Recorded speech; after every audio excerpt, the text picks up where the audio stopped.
be able to get somebody up here? Well, of course, ma'am. We're coming up to you. Well, there's no one here yet, and the floor is completely engulfed. We're on the floor, and we can't breathe. Okay. And it's very, very, very hot. Okay. All I see is smoke. Oh, please. I'm going to die, aren't I? No. Say your... I'm going to die. Ma'am, say your prayers. And we're going to think positive because you got to help each other get off the floor.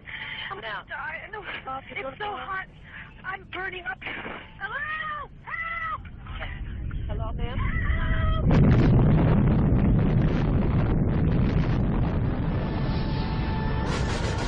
Osama bin Laden is the world's most wanted terrorist.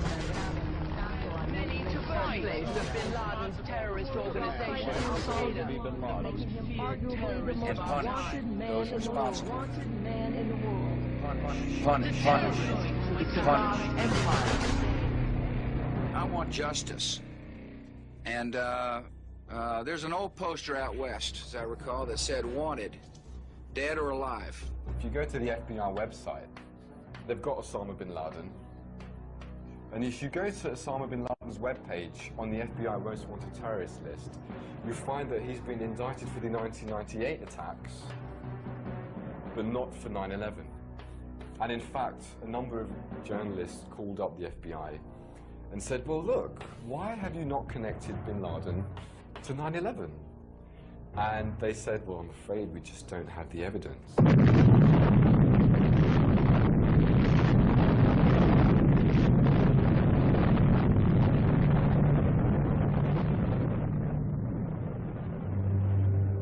And that's just the beginning.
September 11th, 2001, I was employed by a company called Eurobrokers, and our offices were on the 84th floor of the South Tower, which was the second building to be hit that day with an airplane.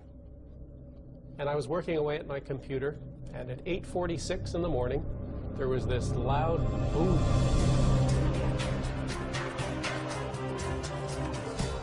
At 8:46 and 40 seconds, American Airlines Flight 11 hits the North Tower of the World Trade Center, causing extensive damage between the 93rd and the 99th floors.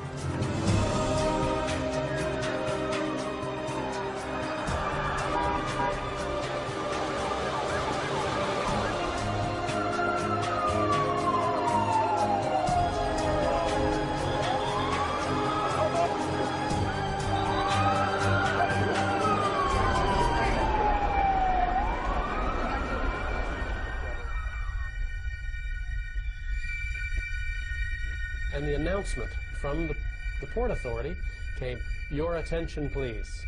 Building 2, our building, Building 2 is secure. There is no need to evacuate Building 2. And 2 or 3 minutes later, I started talking with one fellow named Bobby Call. And Bobby told me that he had been down about 8 floors, 10 floors, heard the announcement, and had come back up. And as he was telling me this, boom, boom, this double explosion, and our building shook. At 9:03 a.m., United Airlines Flight 175 hits the South Tower.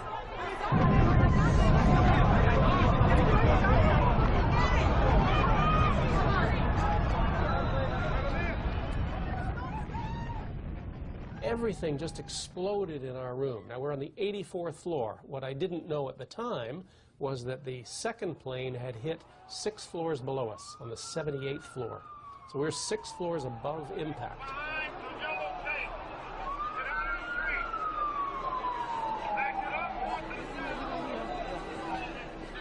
I heard this banging on the wall and this faint scream for help inside the 81st floor.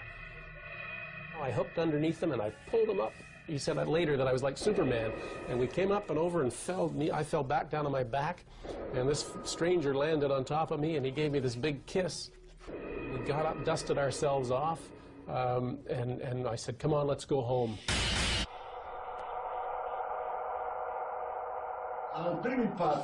The two towers shake considerably with the first impact, but they immediately return to their original structural position. Why? Because they were specifically designed to do this in the event of a plane crash.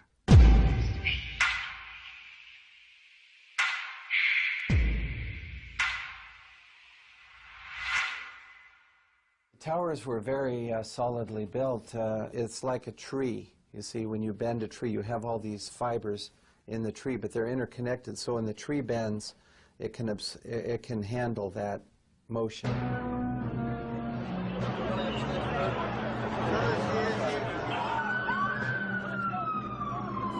Nevertheless, 56 minutes after Flight 175 strikes the South Tower, it suddenly collapses in on itself.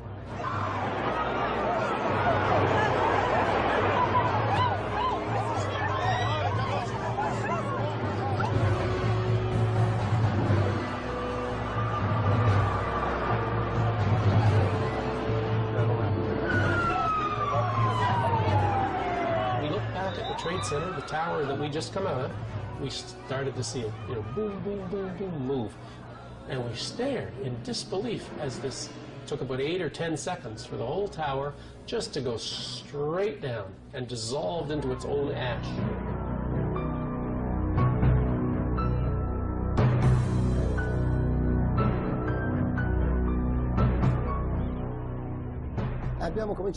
We started to go in, and all of a sudden there were people jumping from the towers.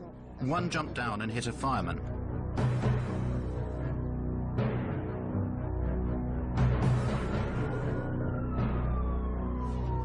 At 10:28, the North Tower also collapses.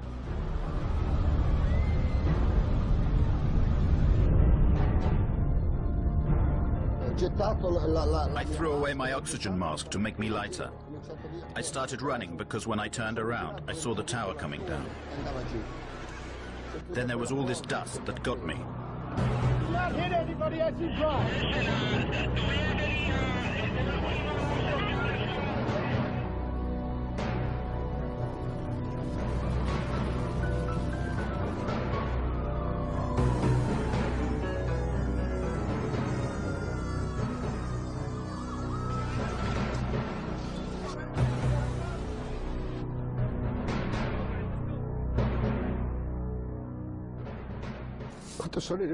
When I got home, all my family was waiting for me. And I was lucky to come back to my family. All my friends, they never came back.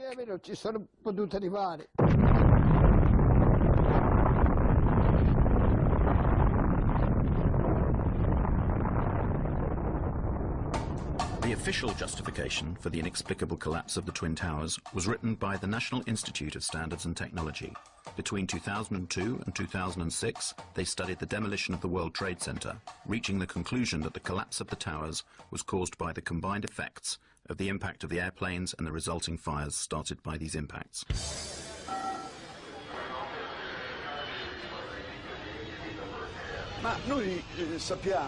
We have been told by the very people who designed and built these towers that they should have resisted the impact of more than one airplane. We have to ask ourselves, did the engineers and architects imagine that airplanes could crash into the towers without any fuel? Perhaps they thought that the airplanes could get there by just blowing in the breeze. Never before or after 9/11 have steel-framed towers collapsed due to fire. Nel 2005 a Madrid In 2005, there was a fearsome conflagration in Madrid. A skyscraper went up in flames. It was a huge torch that kept burning for 20 hours. 20 consecutive hours. But in the end, the load-bearing structure remained intact. The skyscraper did not fall down.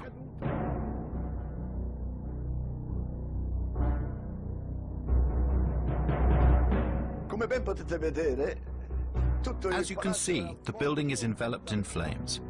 This skyscraper was not yet complete. It was still under construction. Nevertheless, it remained standing. Something you should note is the white color of the flames. This means that there is a lot of oxygen burning.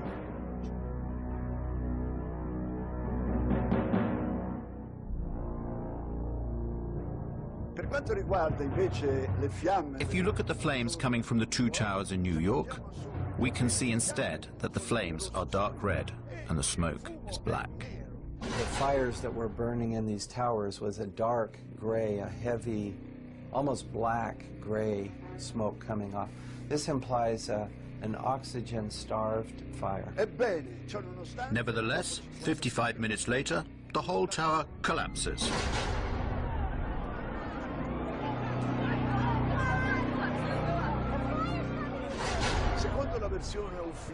According to the official NIST version of events, at a certain point, the steel structure of the towers gave way.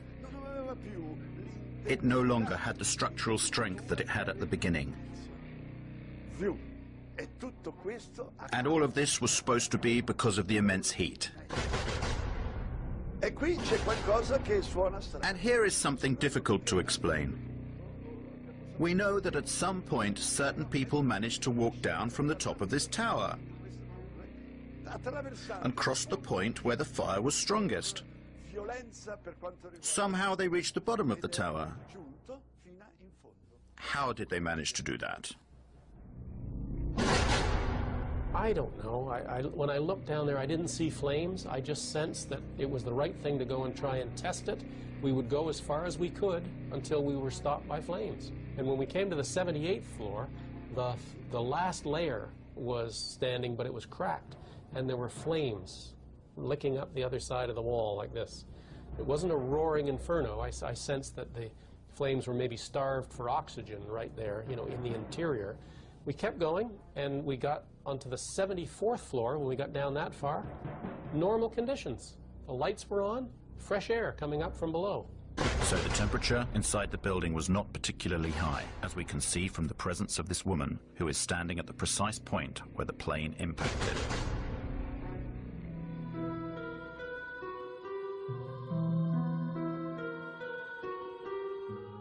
In order to verify the way the buildings collapsed and how the heat had affected the steel, NIST commissioned numerous tests, some of which were conducted by a company called Underwriters Labs.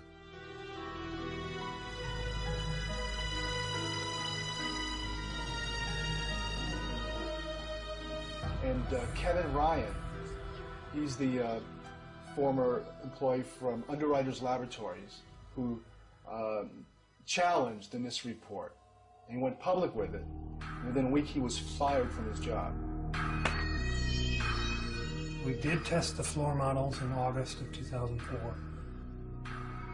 And those tests disproved the primary theory behind the collapses of buildings. It was called the pancake theory. The floors would collapse upon each other into a stack of pancakes, and then the columns were no longer supported and the columns would fall apart. Well, the floor models didn't collapse in the tests, and these were in furnaces, you know, testing furnaces, much hotter temperature, longer periods of time. They still didn't collapse. So, yeah, a few months later, the government put out an update on their report. And they stated not only that the floors did not collapse, but they had done tests on the few samples they had saved from the fire zones. And those tests proved that the temperatures were very low.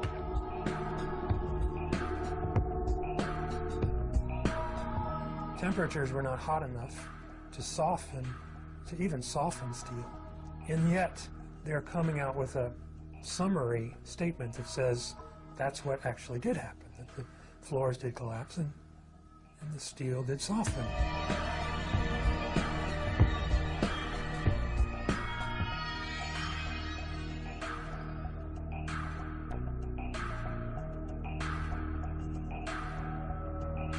So they either downplayed those results or ignored those results, and they ended up putting it all in a computer. Thanks to computers, NIST managed to straighten this problem out, and the old pancake theory was replaced by the inward bowing theory. According to the Institute, the heat weakened the floors, which started to curve downwards. The external walls of the towers also curved inwards until they could no longer bear the weight of the structures above, causing the towers to collapse. Their final theory is almost entirely computer-based. And the computer itself is not really accessible. They haven't given it to us to examine. After having investigated it more over the last year and a half, I found that yes, they did contradict their test results, but additionally they also did manipulate the test parameters. They doubled one thing, they cut something else in half. They double the time that their computer model exposes columns to fire, 90 minutes instead of what we know is 45 or 50 minutes in both of the buildings, actually. And they double it. They cut something else in half. And they double it. One of the things that particularly struck me was the incredible speed with which the towers came down. There was something truly inexplicable about the speed of the collapse. If we dropped a weight from a height of around 400 meters, which was the height of the towers, the time it would take to reach the ground, supposing that there was not even any air resistance to slow down the speed of the fall, would take approximately 9 seconds. It took about 8 or 10 seconds for the whole tower just to go straight down. The impact was at about 2/3 of the way up the tower. Even if the section above collapsed suddenly due to the structure giving way, and even considering that the impact of the section above was enormous and therefore in some way weakened the resistance of the structures below, it is clear that, due to the resistance of the undamaged part below, this tower should not have fallen at such a speed. But it fell as if there was nothing below it, whereas there was an enormous structure below, a resistant structure that should have slowed down the speed of the collapse considerably.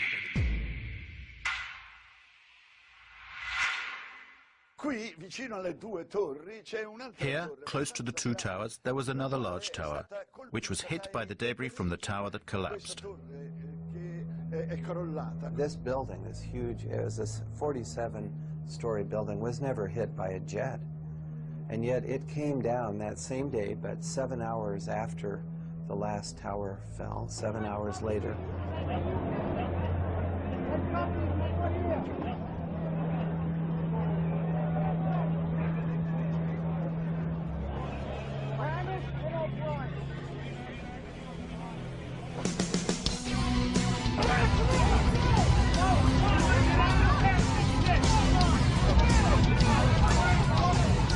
Measure the time of fall.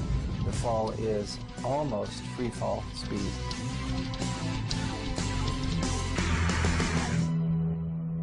The collapse of the North Tower inflicts some damage to Building 7, causing fires to ignite on a few floors.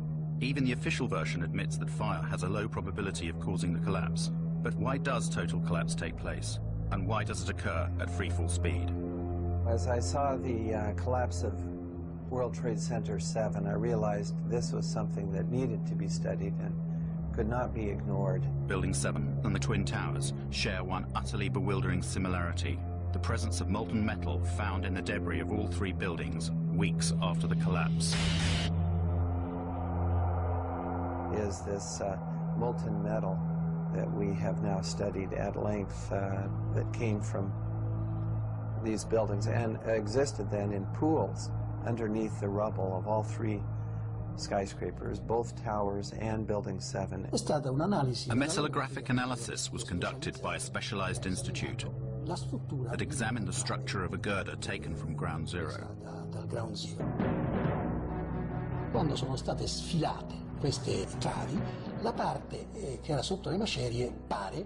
When these girders were extracted from under the rubble, it seems as if parts of them had melted. This is totally inexplicable because the temperatures reached by the fires could only have been 800 degrees at the most. To melt a steel girder, you have to reach temperatures of around 1600 degrees. How could this be?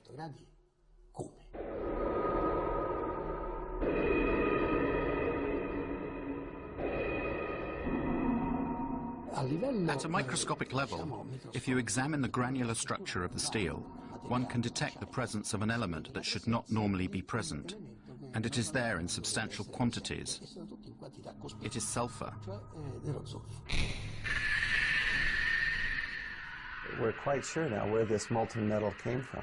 It comes from a material called thermate, which is aluminum powder, iron oxide, and sulfur. The temperature is so high that steel melts. It could only melt if the temperature reached over 1000 degrees in a few seconds. The use of thermite could certainly have caused the fusion apparent in the steel beams. You see, the presence of thermite now in these buildings to bring them down implies that someone had to place the thermite near the steel columns in order to cut through the columns. I have interviewed a demolition expert, and he said this is what they do. They set explosives. They can use radio control to initiate the firing of the explosive. They have to be done in a sequence in order to get the building to come down rapidly and straight down. A controlled demolition.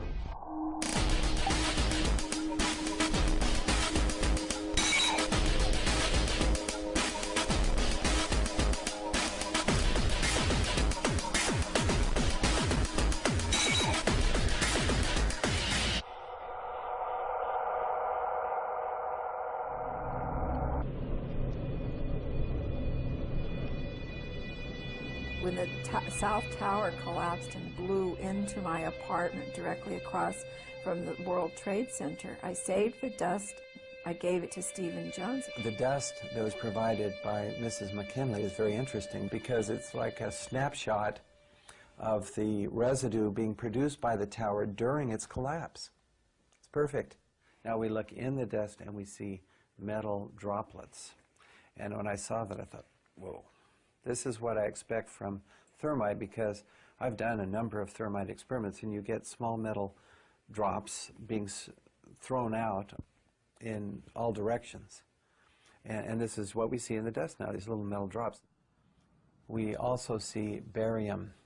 This is very interesting because barium nitrate and sulfur are part of the military patent on what is known as thermate.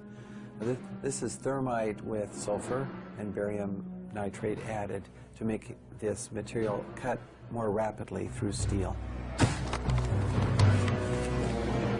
Now, barium is a very toxic metal, so one would not ordinarily expect this to be present in the large concentrations that we see. So the fact that we see it in these and in the dust is a very strong indication to me that the military form of thermite that has been used. It turned out that literally dozens of firefighters and emergency medical workers had given testimony that they had heard 1, 2, 3, 7, 8, some said 10 explosions going off in the building. Some of the people in the buildings reported that they were banged around and knocked downstairs by explosions. Other people testified to seeing flashes, and many of them said It looked just like on TV when we see them bring down buildings with explosions. We saw the flashes, we saw the demolition rings, we heard the sounds. I worked there for 20 years and I was a janitor, the person that cleaned all the floors. The building has 6 up-levels of basement. The support companies for the cleaning of the World Trade Center were located on Big 1. While I was there at 8:46, all of a sudden we hear boom, an explosion so hard that pushed us up. When I went to verbalize it, like 6 seconds after, we hear that boom, that impact all the way on the top. So 2 different events, and at that very moment when I said, oh my God, a guy comes running into the office, and this guy had his hands extended, both arms like this, and his skin was pulled totally from both arms, and it was hanging from the top of the fingertips like it was clothing. And I thought at that time that it was clothing. And when I went to say something, I realized, I look at his face, I realized that he had missing parts of his face. He had, on that particular day, the only master key. He went up with a master key, unlocking door after door. So I started opening the doors of the stairwells so people could escape. Willie was made a hero, and he was at the White House. And we have a picture of that, of George Bush honoring Willie Rodriguez for being a hero. We hear boom, boom, boom, different explosions. And I asked the fire department, I said, what is this explosion? And what they said was, maybe it's the gas tank from the kitchen. No, the kitchens were all electrical, so that didn't make any sense. I heard a loud explosion, an explosion that I had never heard in my whole life, an enormous explosion. My ears were hearing loud explosions at ground level, very mysterious. Explosions that seemed to be at ground level as opposed to high in the air. There's no question in my mind that those buildings, based on the law of physics, could not have collapsed without the assistance of a bomb. No! When I hear another explosion, no! I think it's a bomb. Willie has taken the really 180% turn of events, saying here that President Bush, who had honored him being a hero, he's named on this lawsuit as accusing Bush and Cheney and Senior Bush and others of murder. And he's not doing it for any monetary gain, because this has just cost us everything. Willie was lost his home, lost his job. Right now, his goal is to find out the truth.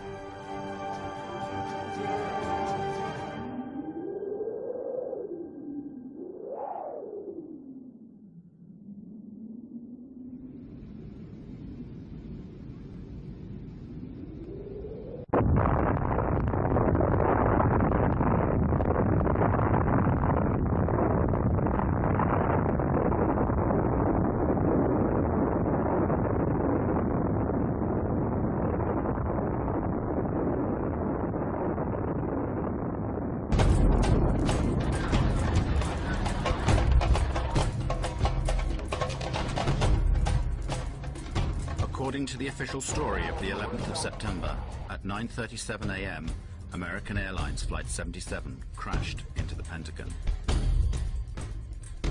This rare footage shows the scene immediately after the impact, an hour before the entire structure collapsed.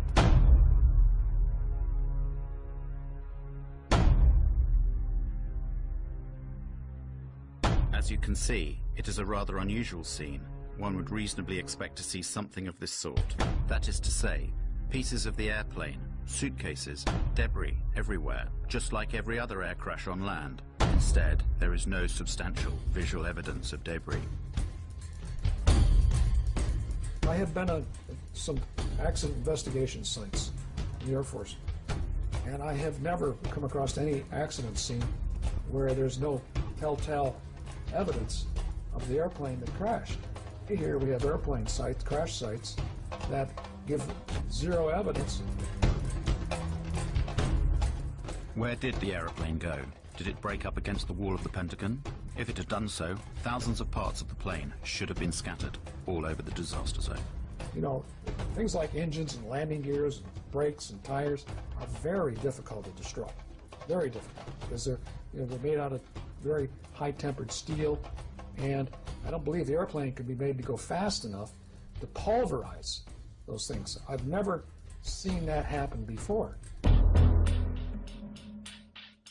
You look around, there's a 16-foot hole for an airplane that's 100 and something wide.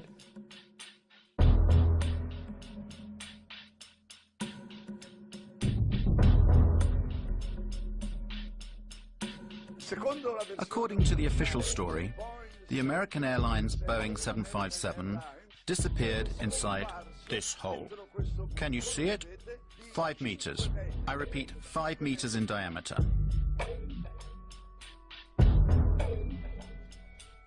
Let's make some calculations. A Boeing 757 is, including its wingspan of course, 38 meters wide. And including the rudder or the tail fin, it is 13.5 meters high. To get all of this huge aircraft into a hole 5 meters wide seems rather implausible to me. In this picture, we can see a row of windows on this side and another row on that side. They should have been smashed and destroyed by the wings, and instead they're intact. These windows aren't even broken. For years, the military refused to answer the questions of an increasing number of people who rejected the official version. When the French journalist Thierry Meyssan published the book The Incredible Lie, utterly surreal explanations were put forward to shut the detractors up. One of these maintained that the airplane had been vaporized by the speed and the force of the crash.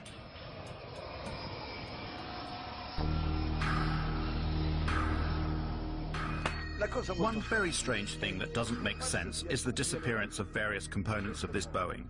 For example, the 2 engines. And what about the plane's wings? Where did they go? Had they been gasified? Instead, we are told the fuselage remained intact, and it smashed through the whole outer wall of the Pentagon and emerged through the other side, destroying a number of columns. Distruggendo delle colonne. Abbiamo detto che la parte... The most solid part of the airplane is without any doubt the engines. In fact, these engines are made of a titanium steel alloy. It is so tough that it doesn't even melt at 3,000 degrees centigrade. Well now, in this wall we should be able to see, if nothing else, the holes made by the 2 engines that smashed into it. No, there is no sign of them. The 2 holes that we'd expect to see are not there. And there's no indication of the wings hitting anything at the Pentagon? Like you had at the North Tower? You can see the outline of the aircraft, the 25-degree bank angle. You can clearly see the outline of the number 1 engine, fuselage, and number 2 engine. It's a 25-degree bank. The wing dihedral is up in flight. And you can clearly see the outline of that airplane. But you can't find anything like that in the Pentagon. You can't find anything like that in the Pentagon. These inconsistencies have created more and more difficulties for the proponents of the official version. So, while the military kept silent during this debacle, various photos of airplane debris found on the external lawns and along the supposed route of the airplane within the building started appearing in newspapers and on the web. Va bene, niente gassificazione. Very well, they admitted there was no gasification, but another theory was immediately put forward. It suggested that in order to enter a hole 5 meters wide, at a certain moment, the airplane somehow closed up its wings, just as dragonflies do. The plane entered the hole. Oh look, there they are. The engine and the other pieces of the plane were found there. One of my experiences in the Army was being in charge of the Army's imagery interpretation for scientific and technical intelligence during the Cold War. I measured pieces of Soviet equipment from photographs. It was my job. I look at the hole in the Pentagon, and I look at the size of an airplane that was supposed to have hit the Pentagon. The plane does not fit in that hole. So what did hit the Pentagon? What hit it? Where is it? What hit it? Where is it? What's going on?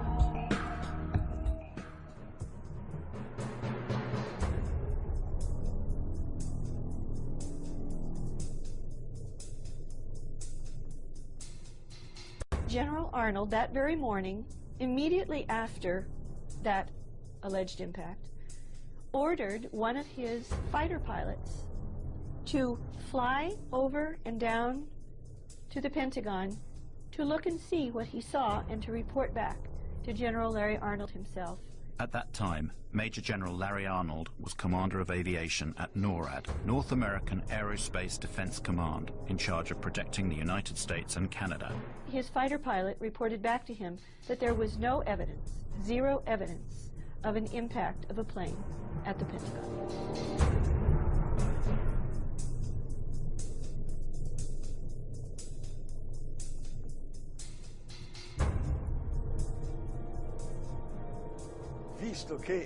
Since the Pentagon possessed 86 separate and complete video recordings of the incident, why didn't they show some whole portions of them to those people who had doubts about it?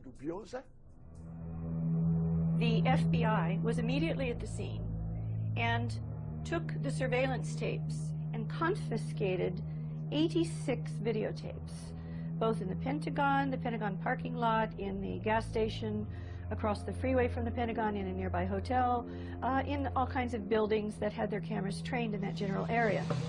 For a long time, the military authorities refused to release the footage of Flight 77's impact. But in 2006, the United States Department of Defense was forced to yield to Freedom of Information requests, and it released 4 video sequences.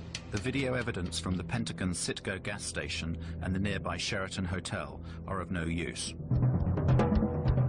But 2 samples of video footage captured from the Pentagon's parking lot have been offered to the world as definitive proof of Flight 77's impact with the Pentagon. They're almost identical. Jet engines don't emit white smoke. You have some white smoke would come out of the aft end of whatever kind of vehicle. Quite frankly, there's not enough in those photographs to tell exactly what it was. Well, you can tell what it wasn't. And it didn't have the size as compared, if it was a real 757-200, it would be much bigger than the vehicle we do see in the picture.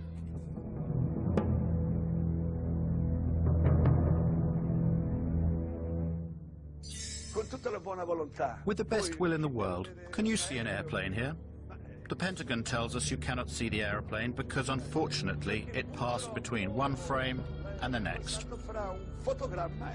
One frame and the next. So where is the aeroplane?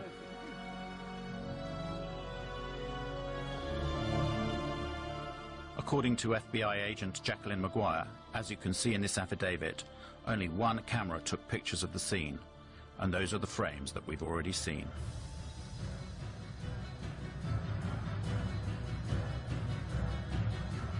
The story of how this airplane is supposed to have got there is absolutely absurd. One cannot imagine how, in order to get down to the height of the Pentagon wall, it was able to make a 270-degree turn at a speed of approximately 800 kilometers per hour.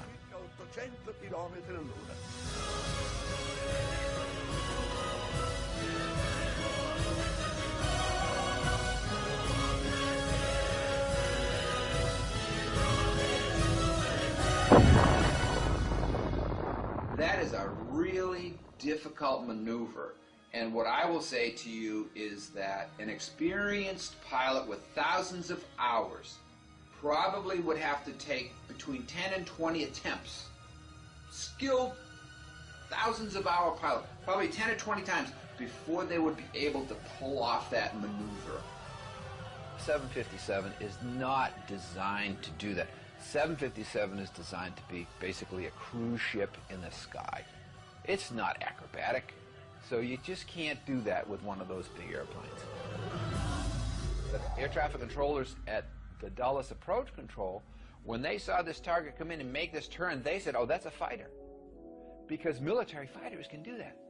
Okay? And military fighters with autopilots and being flown remotely, they have the structural capability. They are designed to be able to be that acrobatic.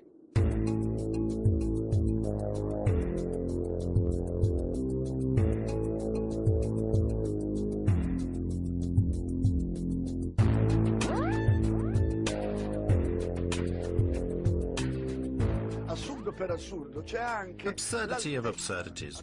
There is also the height at which this aeroplane was flying to be explained. It is supposed to have followed the lie of the land at 6 meters from the ground for 1 kilometer, managing also to jump over a hill.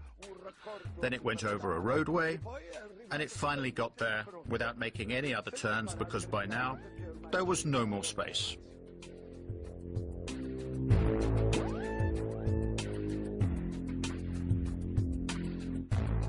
Have the airplane, the story has the Flight 77 was going 530 miles an hour, 460 knots, and it can't go that fast on level flight, down that low. If you're up high, the true airspeed can go up, and it can go that fast, but not down low. The air is too dense. I challenge any pilot anywhere.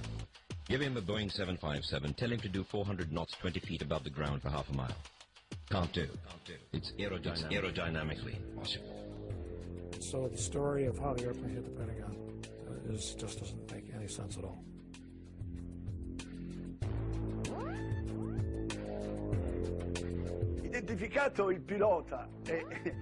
After Hani Hanjour, the plane's pilot, had been identified, his flight instructor declared that his student was not even able to fly a small single-engine aeroplane. These guys didn't have the experience to make that kind of maneuver, even if the airplane could fly that. The man could not fly at all. There's no way you could possibly come out of a 172 and fly a jet that you've never flown before. That's like showing me how to carve up a Christmas turkey and then say, go make a heart transplant.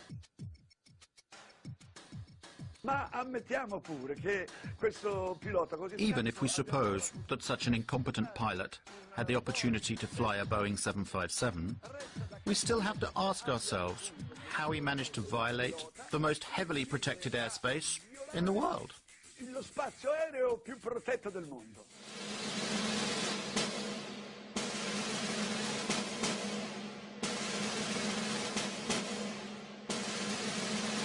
No untracked aircraft get near the Pentagon and near the White House. It just doesn't happen.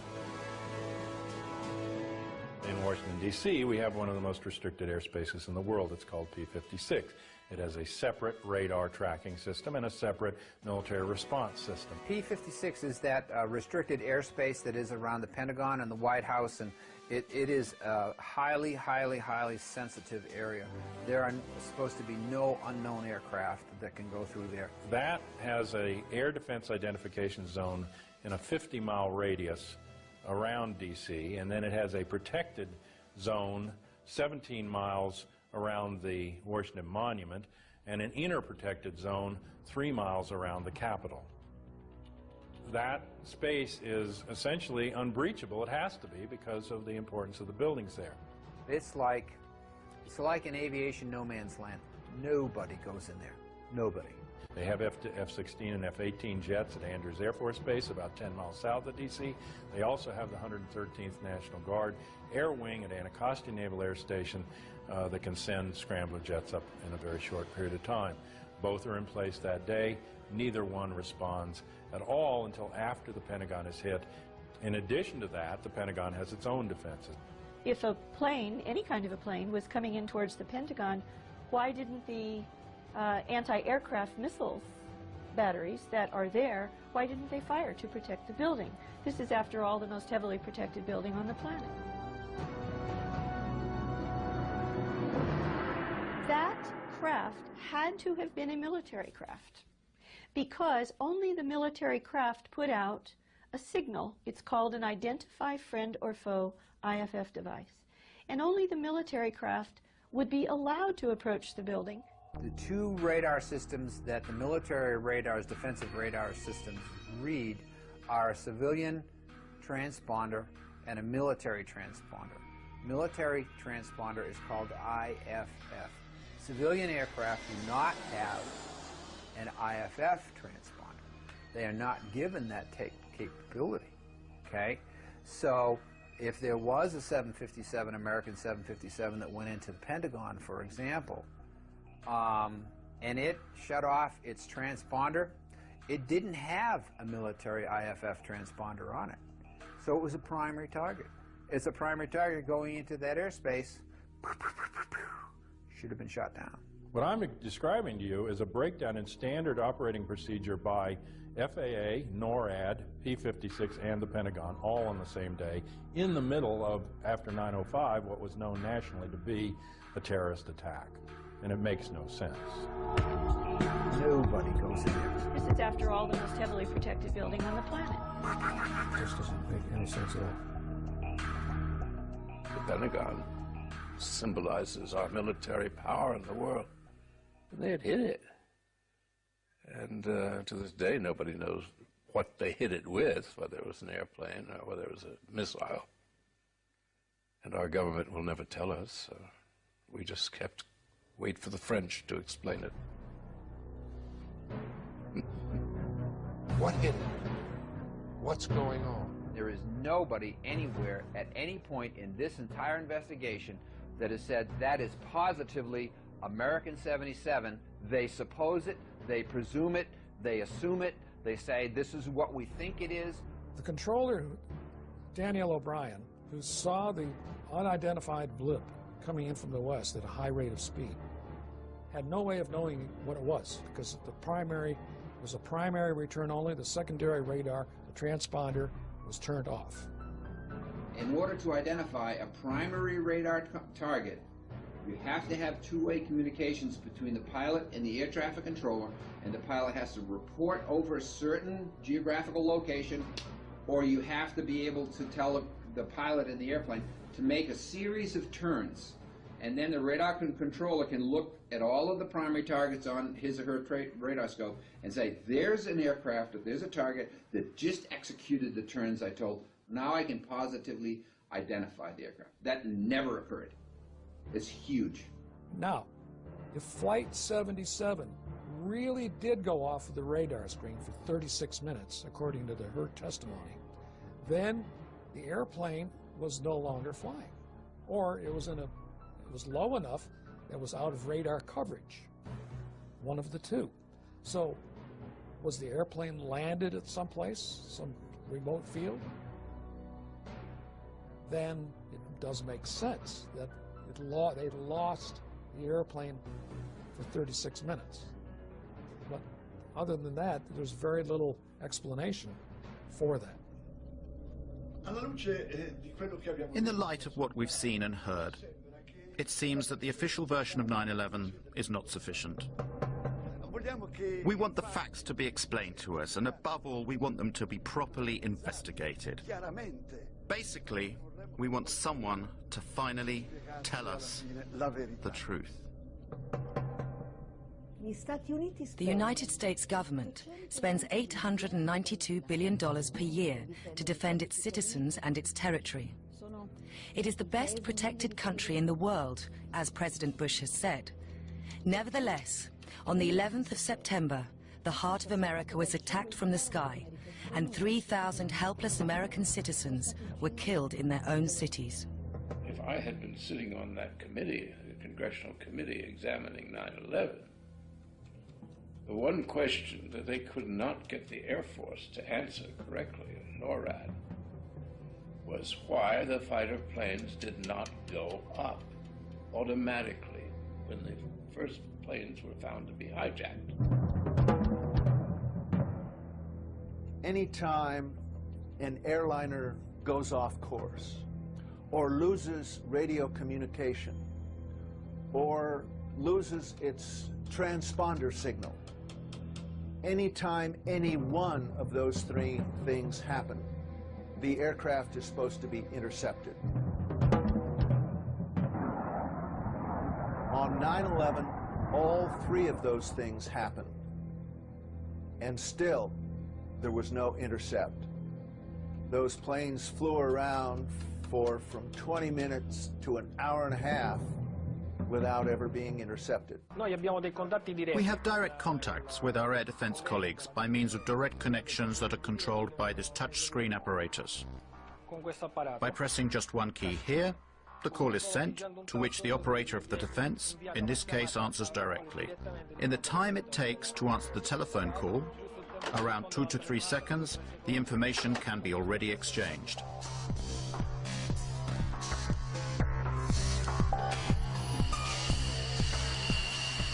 So why weren't the 4 hijacked planes intercepted and shot down? Military jets travel much faster than passenger aircraft. It would have been easy for them to catch up the jet planes before they crashed. This airplane can reach a maximum speed of Mach 2.05. This means it exceeds twice the sound barrier.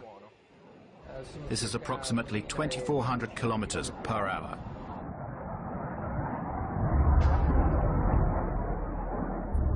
In the northeast of the United States, there are as many as 16 Air Force bases. Why weren't the Boeing jets intercepted? The official story argues that air defense was informed too late. One of the biggest lies is that the FAA guys were incompetent. When we lose an airplane, we take action. We do not sit, we do not delay, we go to protocol. Boom, boom, boom, boom, boom. When the air traffic controllers first saw American 11 start to lose its radio, lose its transponder, go off course, and all of these bad things that are going on, they did not take a coffee break. 67 times in that year, 2001, up till September, there had been air emergencies. They can get a plane up in from 6 to 10 minutes and scramble it, and 67 times that year in air emergencies. But there was not an instance where an air emergency went ignored for long periods of time until 9/11. A lot of people down the road say, well, the president had to give authority to shoot aircraft down and stuff like that. That is not true. An interceptor pilot has the responsibility and the authority on his or her own to shoot down an airplane if they think the situation calls for it, and this is how it would be. You don't have to wait for a military command. You don't have to wait for orders of any kind. That's not an option. That's the law. It's inherent in being a fighter pilot.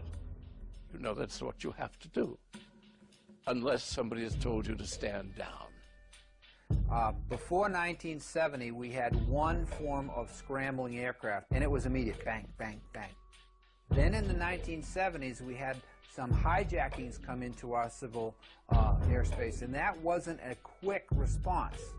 What we did in that is we didn't want the hijackers to know that we were there, so we didn't rush the fighters off the ground, and we kind of snuck them up behind the aircraft. So we put a second protocol in, and the reason that the hijacking protocol is slow is because you had to get Pentagon approval before you could release your fighters. Those two type of protocols lasted until June 1st, 2001, 3 months before 9/11.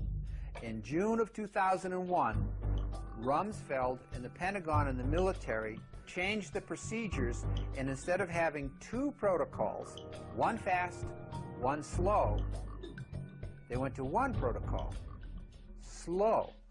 If we had reacted to the in-flight emergency immediately, the fighters would have been up and on the way, and those aircraft would never, ever have reached their targets. But when the center controllers came to notifying the military, okay, because they had only one protocol to work with, that protocol went through the Pentagon. Guess what? Guess who didn't answer the phone? Sorry, it was the Pentagon. Here's an analogy that I can give that would help out the common person here. What Rumsfeld did is the fire call comes into the fire station. But before the fire truck gets a chance to leave, it has to call the mayor of the city to get approval for that departure. And what if the mayor is out for breakfast or he's sleeping late and he doesn't answer the phone? Look carefully at this footage, shot just a few minutes after the attack on the Pentagon. Notice the man that is helping to carry a casualty. It is the Secretary of Defense, Donald Rumsfeld. What is he doing here when, as head of the defense of the whole nation, and whilst the United States is still under attack, he is helping tend to the wounded? Why is he not at his command post?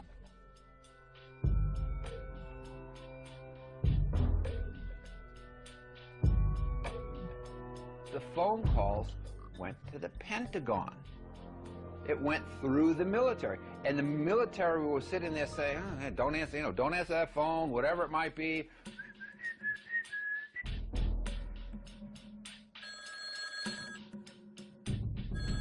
Now, how would you like your fire department to sit there and say, "Well, I'm sorry, we can't come and put your house out and save your lives because the mayor didn't say so"?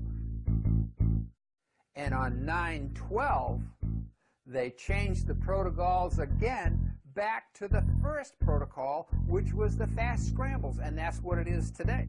So the way that Rumsfeld's Pentagon managed this whole thing is they switched gears, okay? They switched out of having two fast and slow into slow, okay? And then said, oh, we're bad, 9/12, let's go fast again. When the United States was attacked without warning at Pearl Harbor, after 8 inquiries, General Walter Short, commander of the Army for the Defense of Hawaii, and Admiral Husband Kimmel, commander-in-chief of the Pacific Fleet, were both charged with negligence and summarily dismissed. But after the 9/11 catastrophe, nobody, neither the Secretary of Defense Rumsfeld, nor the head of civil aviation, nor that of air defense, was either punished or removed from office. On September 10th, Brigadier General W. Montague Winfield asked Junior Officer Captain Charles Leidig to temporarily replace him as Director of Operations at the Pentagon Command Center from 8:30 a.m. on September 11th. Later that day, after Flight 93 was reported crashed, Winfield resumed control.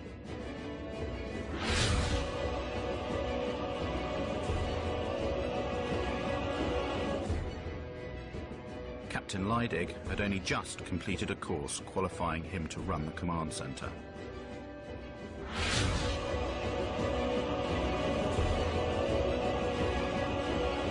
On September the 11th, Brigadier General David F. Worley Jr. was commander of the Andrews Air Force Base, the nearest one to the Pentagon.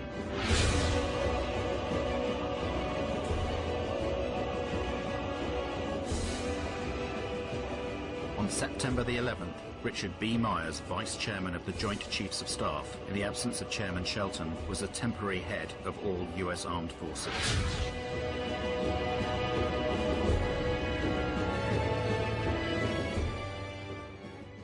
On the 14th of September, after only 3 days of investigations, the FBI announces it knows everything about the hijackers of the flights.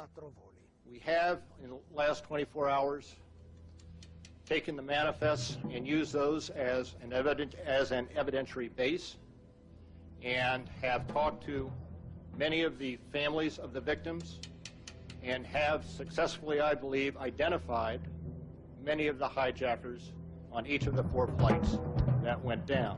Let's look at the Lockerbie case. It took 2 years to bring indictments in that case.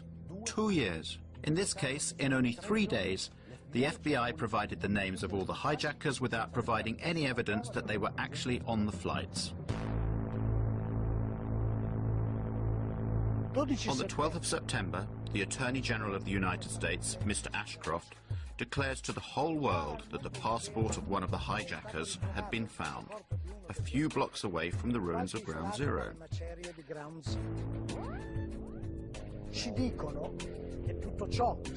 Even though they had said that everything inside the towers had been burnt up or had been reduced to a fine dust. So, the steel was molten, but paper survived?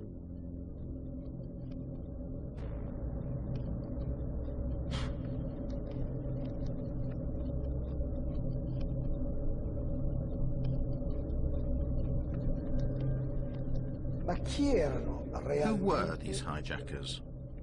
The official story states that 15 out of the 19 came from Saudi Arabia, that they were trained in Afghanistan, and that they were Islamic fundamentalists, fanatical Muslims. Al-Qaeda is supposed to be a Salafist network, you know, and Salafism is a very, very Puritan strain of Islam that suggests that we need to follow very closely to the letter the activities of the Prophet Muhammad. So, were these people Islamic fundamentalists? The evidence would suggest no. Muhammad Atta was basically not an Islamic fundamentalist. There was always drinking, always drinking. If it wasn't wine, it was beer or liquor or whatever. There was always drinking, always. And they had massive supplies of cocaine. Muhammad and all these people that he was with, they were drunk and stoned out of their freaking minds.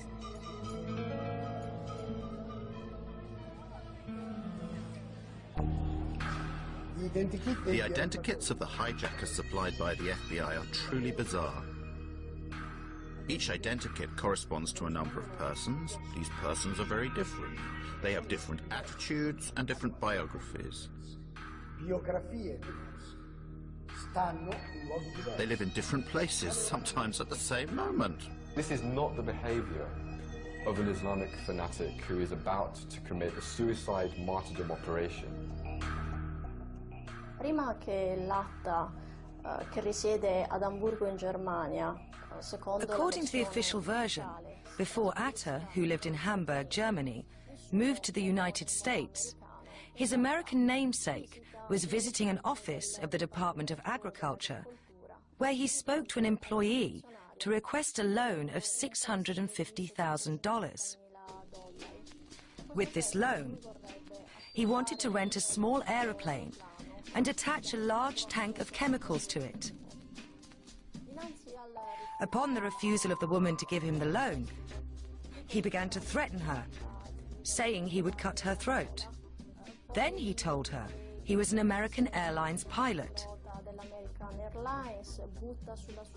He threw a bundle of banknotes onto the desk and asked for information about the security systems of the Twin Towers. He even tried to buy a poster of the Pentagon that was on the wall of the office. And then he finally went away. Well now, is this the typical behavior of a member of a secret sleeper cell? Isn't it more like the behavior of someone who is trying to be remembered? This is not the behavior of an Islamic fanatic who is about to commit a suicide martyrdom. Secondo la versione ufficiale, the official version states that Al-Omari and Atta leave Florida heading for Boston. This is according to plan, since that is where the two aeroplanes due to be hijacked will depart. But they don't stop when they get to Boston, they continue to Maine. It is the afternoon of September the 10th. The next day will be the most important day in the two men's lives, a day on which they cannot make any mistakes. But what do? They go on a trip to Portland. They spend the night there and they attract attention to themselves with their noisy revelry. They also pay with credit cards in their names. They do everything they can to leave traces of their presence there. Next morning at 6 a.m., they fly from Maine to Boston. The plane that they are going to hijack takes off only half an hour after their flight lands. This is a very tight time window, potentially putting the whole plan in jeopardy. The circumstances surrounding the departure from Portland to Boston is very important, both in terms of the investigation and in shaping public opinion. It is there that the airport's CCTV cameras record the video in which we see the faces of Atta and Al-Omari. This video has been shown hundreds of times on television as evidence of the two terrorists boarding the aeroplane they are about to hijack. It's not true. That video shows them embarking at Portland. There is no evidence of the presence of these hijackers. It is simply something that the FBI tells us, without any proof. There is no proof. There is no way to prove the presence of any one of these patsies, these scapegoats on the planes. None at all. On September the 16th, one of the alleged hijackers of Flight 11, Abdel Aziz Al-Omari, went to the Jeddah consulate to protest his innocence to US officers. Al-Omari, a pilot from Saudi Airlines, receives an official apology from the American officers in Riyadh.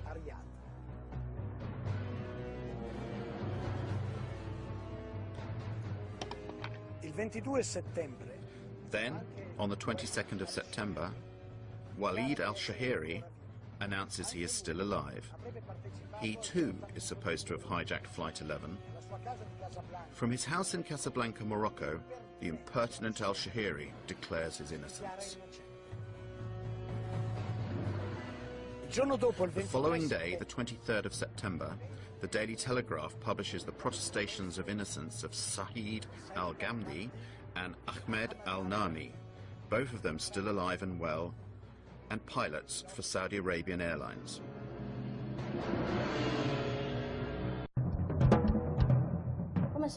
What is required for you to get a visa approved to enter the United States? The type of information you have to supply is extremely detailed. But a high-ranking official in the US consulate of Jeddah, Michael Springman, revealed the fact that in that office, many CIA agents were working undercover and that the office was issuing too many visas, far too easily, to some very suspicious people. Well, that office in Jeddah issued many of the 15 visas that were used by the hijackers to enter the United States. None of the 15 applications conformed to US visa regulations. And so, it was common practice to help the terrorists of Al-Qaeda to enter the United States. They came to be trained, and this went on for years and years. The same thing happened with the hijackers of September the 11th. The terrorists, 6 of the terrorists, including Muhammad Atta, trained at U.S. military facilities. Okay? Muhammad Atta went to International Officers School at Maxwell Air Force Base. Maxwell Air Force Base in Alabama, Brooks Air Force Base in Texas. Their contact address, the Pensacola Naval Station in Florida, the Defense Language Institute of the Defense Intelligence Agency in Monterey, California. The hands of intelligence are all over these people. So, to sum up, the main hijackers trained and fought in ex-Yugoslavia, where they were paid by a company of mercenaries that was connected to the Pentagon. Thanks to the CIA, they got entry visas to the United States. Once they were in America, they did everything they could to be recognized and to attract attention to themselves, since they were sure of their impunity. They trained in American military bases and went to flight schools, although they didn't learn to fly.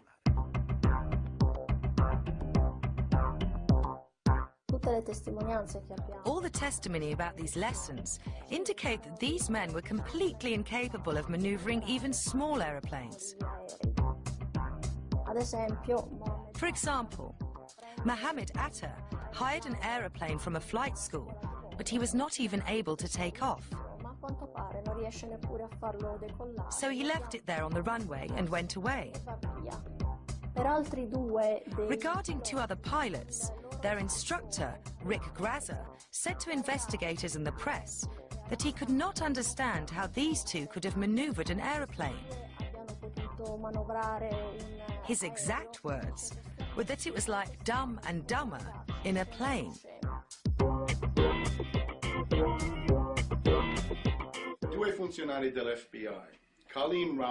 Two FBI agents, Colleen Rowley in Minneapolis in the state of Minnesota and another who was in Phoenix in Arizona, sent messages to the FBI's headquarters in Washington, saying, more or less, watch out. There are many Arabs here who have enrolled in flight schools. The first person in the flight school that called the FBI took a big risk, because at the time what he was doing was reporting about a customer, a paying customer. And those flight schools depended upon, to a certain extent, foreign pilots.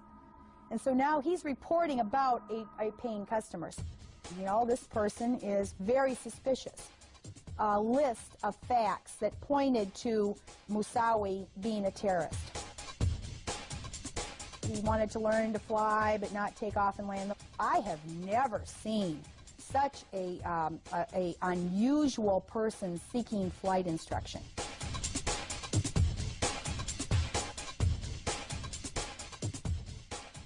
Colin Rowley immediately informed her superiors in Washington, but nothing happened. Their investigations were obstructed. Were no warning signs that I'm aware of that would indicate this type of operation in the country. I wrote a memo in May of 2002, 12, 13-page memo, is the Joint Intelligence Committee report. And both of those were, I hope, you know, basically what my memo did was expose that this was not true, that 9/11 could not have been prevented. The FBI's acting director, a guy by the name of Picard, during the summer of 9/11, he attempted to brief Attorney General Ashcroft about terrorism a couple of times. And the first time, Ashcroft showed little interest in terrorism. In fact, Ashcroft ended up ranking terrorism as his lowest priority in August of 2001. At one point, Picard was told by Ashcroft, I don't want to hear any more about terrorism.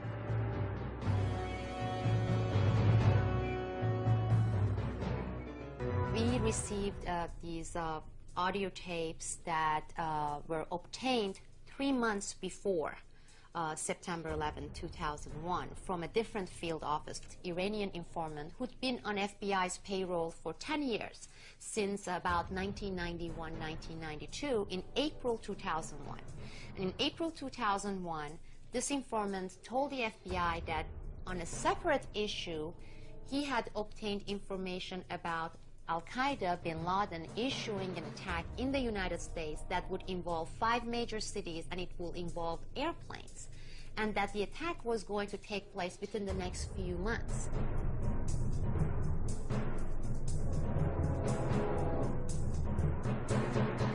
They took the information, they found it important, they filled out forms, they came back to the headquarters, and then they filed it. They gave it to the superiors, right?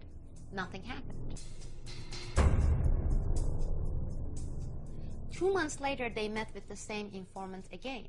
And the informant asked, he said, did you do something with that information I gave you, because it came from really reliable sources?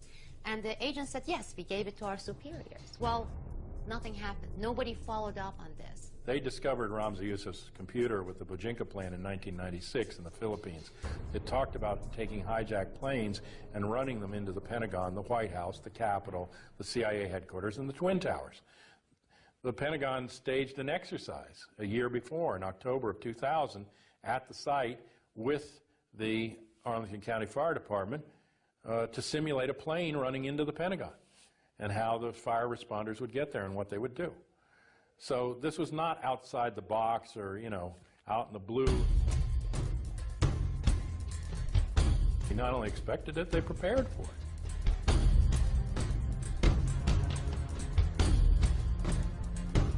One of the most frequent declarations made by the Bush administration was that these attacks took us by surprise.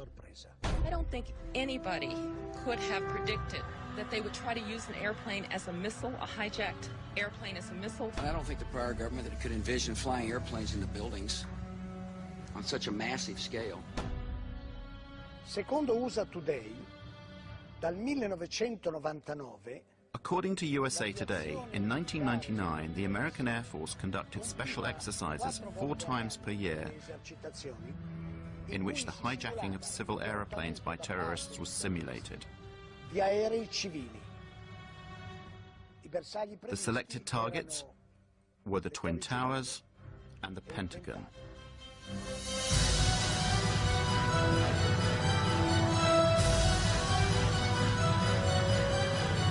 I don't think anybody I could don't think have the prior predicted. government that could envision flying airplanes in the buildings. Could have predicted. I don't think the prior government that could envision flying airplanes in the buildings.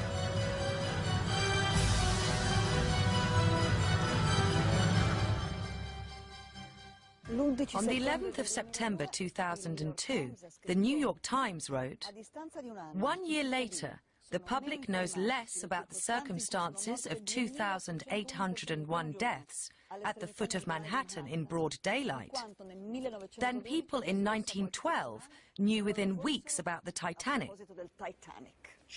5 years after that article, what happened that day is still a mystery. My name is Bob McIlvaine. I'm from Philadelphia, Pennsylvania.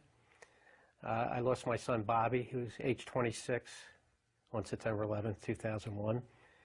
He had just gotten a job at Merrill Lynch. Already.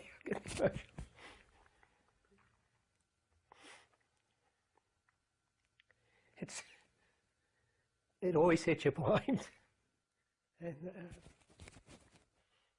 don't worry, I'll get over it. But I mean, anytime you just mention that day, it's like the pain just comes shooting up. And of course, when you keep doing this, you think it gets better, but it just never gets better. The conclusions that the 9/11 Commission came to have been very disappointing. A lot of evidence has been ignored. Many witnesses were not called to testify. The final report glosses over a great many key issues. A few days before 9/11, Mohammed Atta received a huge sum of money, about $100,000, money which was delivered by a Pakistani Secret Service officer. And the big scandal is that the 9/11 Commission of the US Congress never interrogated this man and never tried to bring light into the story of this 100,000. While everybody was doing testimony televised to the whole nation, mine was behind closed door. Now, why would they want that behind closed door? That didn't make any sense. Anyway, I told them exactly the same argument that we have here, that we heard explosions, that people were burned, prior the building getting hit by the plane, that these people were alive and they were available to be interrogated. And wow, what a surprise. The final report comes out. They didn't even mention my name, doesn't appear anywhere. They didn't call, not even once, any of the witnesses that we gave them. So you have 17 firefighters, you have 22 survivors, and they didn't call not even one of them. Specifically me as a parent, I have an obligation to find out who murdered my son. The commission gave me nothing. 9/11 Commission was not an investigation. Remember, the entire bin Laden family was on one of the planes later. They'd been collected from all over the United States, and they were whisked out of the country with the speed of light while the Pentagon was still burning. So they asked Mueller, who authorized these people to leave the country? Well, someone in the State Department. Well, can you tell us who? He said, well, I don't recall. I don't recall. Another instance, General Myers. This is later on in the commission. They asked about Moussaoui. Do you recall getting any information concerning Moussaoui? His answer was, I don't recall. I don't recall. I don't recall. Ashcroft, Attorney General. Picard was the FBI head during the summer. He had testified that they had all these warnings, 71 different warnings about something happening this summer. And Ashcroft sat there and lied. So I didn't know these things. I didn't know these warnings. We were paying attention to terrorism. No warning signs that I'm aware of. Anybody And I don't think the could prior have government could predicted. envision flying airplanes into buildings. These people lied, and our government protected them. It was obvious they were lying. These people that people were testifying should have gone. Mueller should be in jail. Ashcroft should be in jail. Condoleezza Rice should be in jail. I don't think anybody warning signs could I'm have aware of. predicted that they would try to use Airplanes into buildings. Punish. Osama bin Laden is the world's And punish those responsible. They have this evil organization. They have the leader, bin Laden.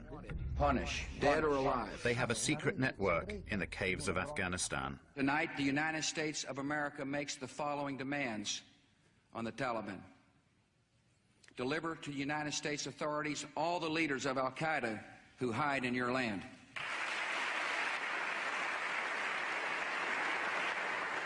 Give the United States full access to terrorist training camps so we can make sure they are no longer operating. These demands are not open to negotiation or discussion.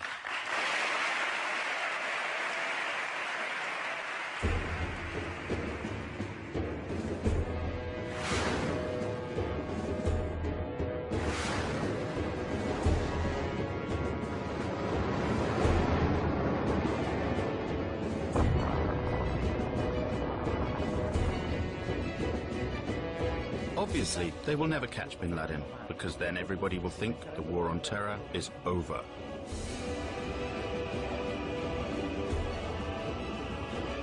It's hard for Americans to imagine how evil people are who are doing this.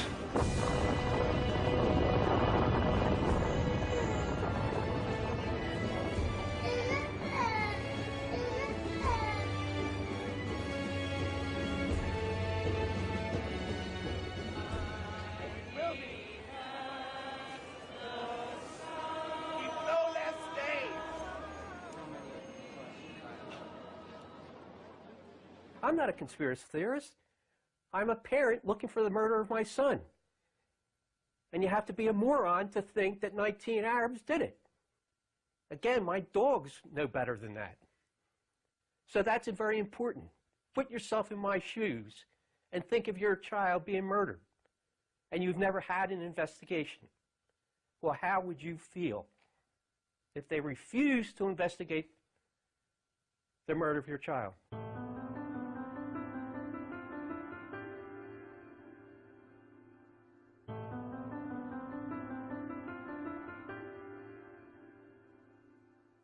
Sono stato a casa fino alle 3 di mattina. I was at home until 3 in the morning. Then I got up because I couldn't sleep. I went back there, down there, to try to find someone. Could a fireman or a policeman still be trapped down there? I wanted to find him, even if he was... or a person who worked there, only to give myself a bit of satisfaction.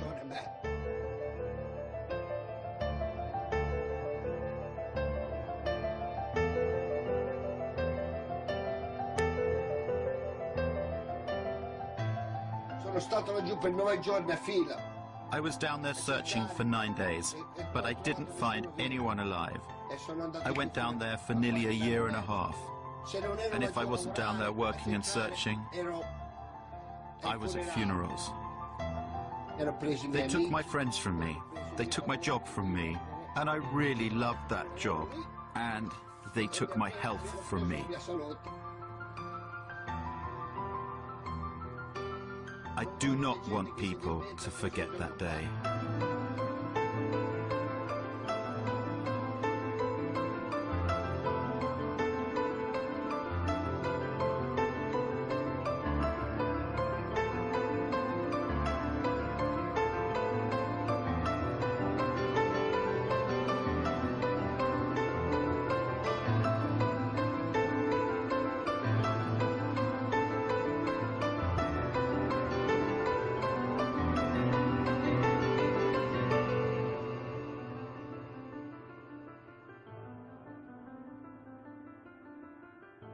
And the story has to be told.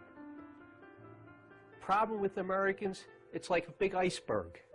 We live at the tip of the iceberg, and we're afraid of the dark truths of our history, and it's getting worse and worse. Well, this is a real dark truth. It will pull the whole iceberg down, but then hopefully it'll rise back up.